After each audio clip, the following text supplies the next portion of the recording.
Ddlc, on the surface, is a cutesy dating sim but turns into a psychological horror masterpiece. But we all know that already, considering this game has been out for 6 years. 2017 was the best year. Two of my favorite games came out that year. Oh, also Cuphead, Sonic Mania, Super Mario Odyssey, Breath of the Wild, Little Nightmares, South Park: The First Butthole, oh, and Hollow Knight. Holy shit, 2017 was big. Oh, but right now, I only care about Doki Doki came out in 2017 and literally everyone played it. Everyone. Doki Doki! Doki Doki! Doki Doki! I mean, come on, we all have that memory of opening YouTube and our favorite YouTuber uploaded a video about this game. I mean, even MatBat had his go at the game. This game brought my eyes into the world of indie games. And I'm obviously happy it did, but I'm also happy that it's what introduced me. Dan Salvato created a horror visual novel purely out of passion, and he got the recognition he deserved. This game really means a lot to some people.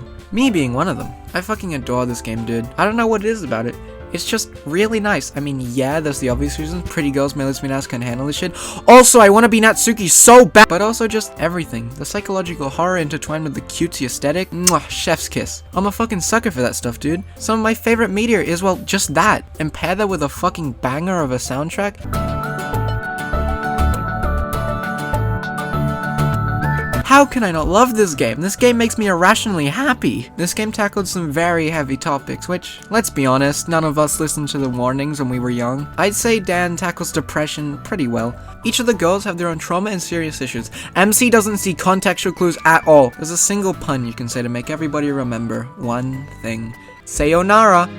I'm sorry. Then there was the Doki Doki fandom, and honestly, I'm kinda sad it's pretty much dead now. I remember everyone pretending that Monica was best girl and their favorite, because just Monica's it was. And with the fucking amazing fan songs, some of them rivaling the FNAF fan songs. But that's a topic for another day. Have you seen the Ddlc musical? I miss those times, man. The fandom still kinda lives on through some fan artists and fic writers, but I miss when it was big.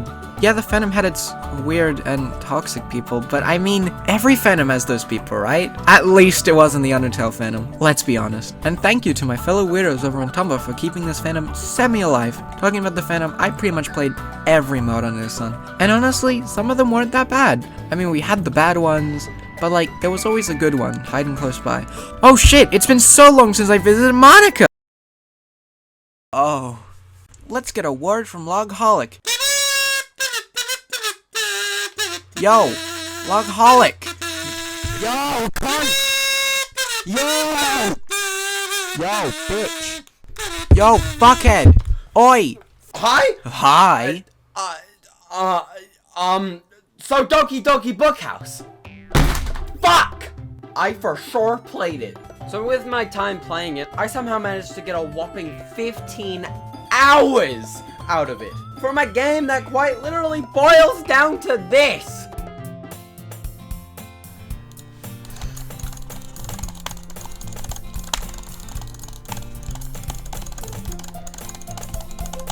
This is fucking incredible! A clicking simulator. I don't care what you say, that's what this is. Cause no gamer wants to read. That's for nerds! Even though I made that accomplishment of 15 hours in a book game, I couldn't even make it past 3 minutes of Doki Plus. What is wrong with me? Thank you, Logholic. Very informative. Doki Doki had its 15 minutes of fame, and then slowly died out. Until 4 years later, out of fucking nowhere, Dan releases Doki Doki Plus.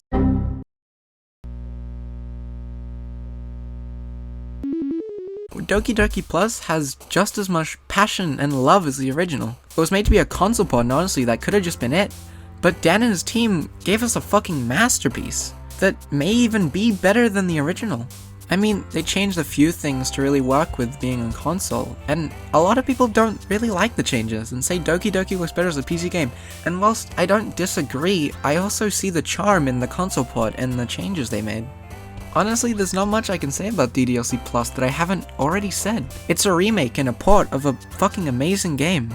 The reaction you get when you mention Ddlc is, "Oh yeah, I remember that." And that's really the reaction Ddlc Plus got when it was released. It was more of a reminder that Ddlc existed for most people. One of the main points of Ddlc Plus was to develop the characters through side stories, which are nicely written and have some amazing OST. Oh, also lore. Whilst I adore the extra content and songs.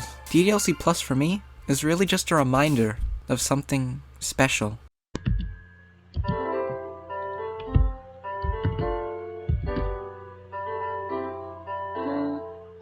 Da, da. Every day. Whoa, you're a nerd!